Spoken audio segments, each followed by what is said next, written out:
आ गए मेरी मौत का तमाशा देखने। अब मुझे लटका देंगे, जुबान ऐसी बाहर आएगी, आंखें बाहर आएगी, थोड़ी देर लटकता रहूंगा, फिर ये मेरा भाई मुझे नीचे उतार देगा, फिर आप चर्चा करते घर चले जाओगे, खाना खाओगे, सो जाओगे। तुम्हारी ये नामर्दानगी, बुज़दिली एक दिन इस देश की मौत का तमाशा इसी खामोशी से देखेगी। कुछ नहीं कहना मुझे तुम्हें, कुछ नहीं। तुम्हारी जिंदगी में कोई फर्क पड़ने वाला नहीं। अंधेरे में रहने की आदत पड़ी है तुमको, गुलामी करने की आदत पड़ी है। पहले राजा महाराजाओं की गुलामी की, फिर अंग्रेजों की, अब चंद गद्दार नेताओं की और गुंडों की। धर्म के नाम पर ये तुम्हें बहकाते हैं, तुम एक दूसरे के गले काट रहे हो। काटो काटो। ऊपर वाला भी ऊपर से देखता होगा तो उसे शर्म आती होगी, सोचता होगा मैंने सबसे खूबसूरत चीज बनाई थी, इंसान।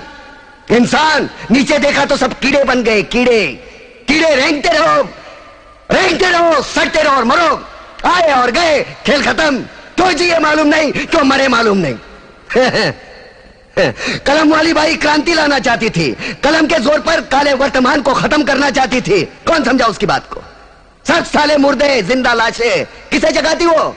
मैं जाग गया, कुछ अच्छा काम करके जा रहा हूं, सुकून है।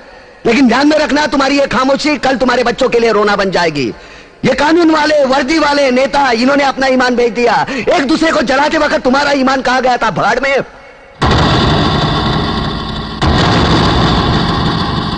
ये पिस्सू जैसा हमारा पड़ोसी मुल्क आने वाले कल में शायद अपने आप को दुनिया के नक्शे पर देख नहीं पाएगा। एक बात भूल रहा है, उनके घर में जो रोटी बनती है ना, उसका आटा भी विदेशी चक्की से पीस के आता है। साले अपने खुद के देश में सुई नहीं बना सकते और हमारे देश को तोड़ने का सपना देखते हैं। वो ये सपना देख सकते हैं क्योंकि उन्हें मालूम है ये मुर्दों का देश है। वतन के लिए किसी को कोई हमदर्दी नहीं है। इसे तोड़ना बिल्कुल आसान है। मैं हिंदू, मैं मुसलमान, मैं सिख, मैं फलाना, मैं ढिमका।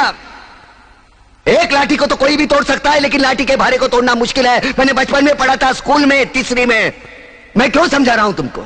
क्यों समझा रहा हूं? पागल हूं मैं? भूसा भरा पड़ा है मेरे दिमाग में। क्यों बातें कर रहा हूं इन पत्थरों से? हंसो हंसो, खुशियां मनाओ।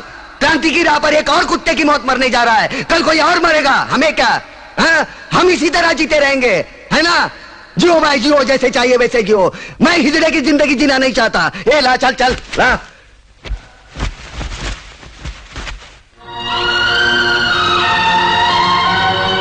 ठहरो, ये फांसी नहीं हो सकती।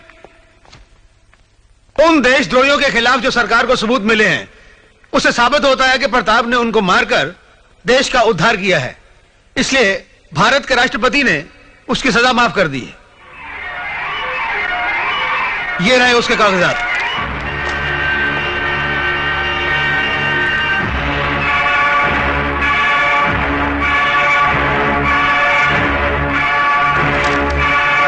रोक दीजिए ये फांसी।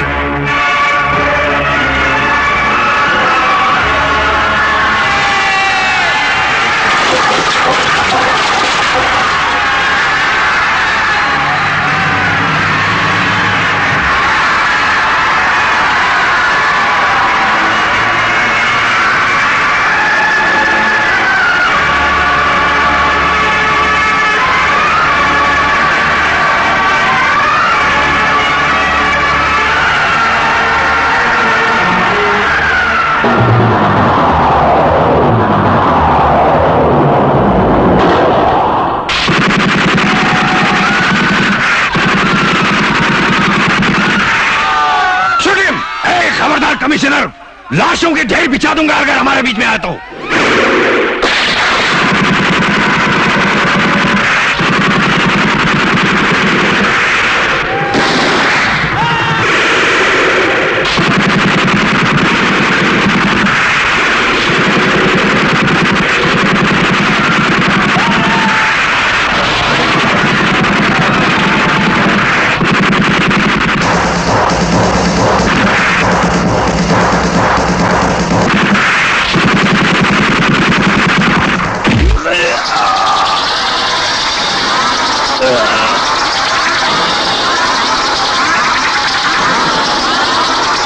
Yeah!